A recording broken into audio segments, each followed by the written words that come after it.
Hi everyone, my name is Anita Ladhani. I'm a licensed clinical social worker and an energy practitioner. And today I want to talk to you about keeping score in life. We all seem to be keeping score at some level. Some of us do it more aggressively than others. But I want to just think about this for a second.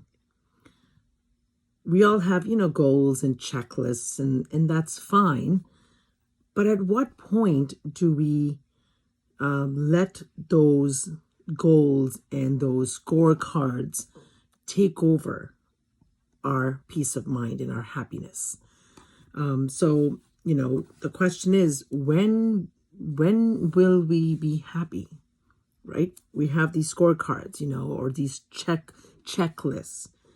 Okay, you have the house, you have the spouse, you have the car, you have the bank balance, you have the jewelry, you have the fashion, you have the career, you have the perfect kids, what have you, right?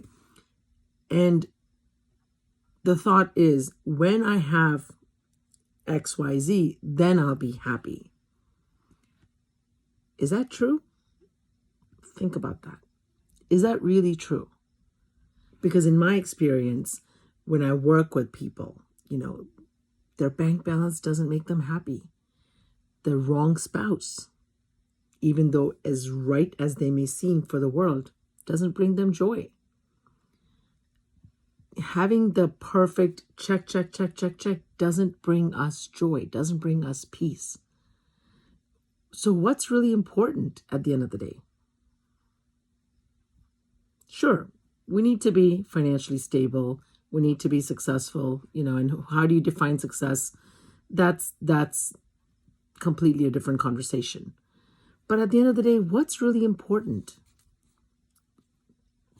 What's really important is your joy, your happiness, your peace. And that comes when you feel fulfilled. That comes when you feel like you're living your life's purpose. And how do you figure out what is your life's purpose? It's really simple. You want to know? Here's what you do. You sit down and you figure out what your gifts are. What are your gifts? What are your strengths? What are you really good at? And maybe you're good at making money. Great. Maybe you're good at singing. Great. Maybe you're good at, engineering. Maybe you're good at doctoring. Whatever. What are your gifts? And once you figure out what your gifts are, find a way to use your gifts to make a difference in the world. It's really that simple. Once you're able to use your gifts, your strengths, to serve humanity, to serve fellow man, not worrying about how much money am I going to make from that, and trusting that you will get more than what you need. You will be provided for. That's living your life's purpose. Viktor Frankl, Man's Search for Meaning. He was a neuroscientist, I think. He was, as a young man, taken to the Nazi camps, and his entire family was executed and killed.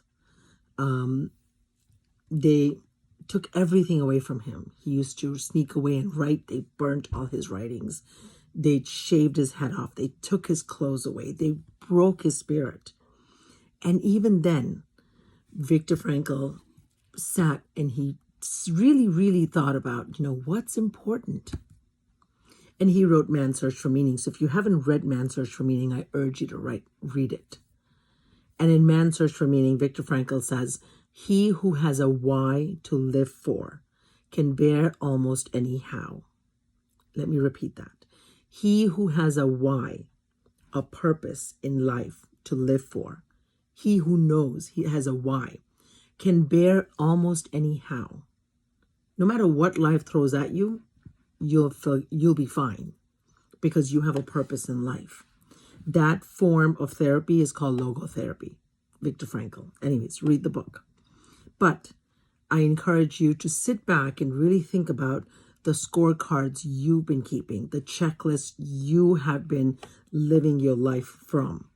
And I encourage you and I challenge you to really evaluate, has that brought you joy? Has that helped you, has that helped you discover your gifts? And has that helped you live your life's purpose? Just something to think about.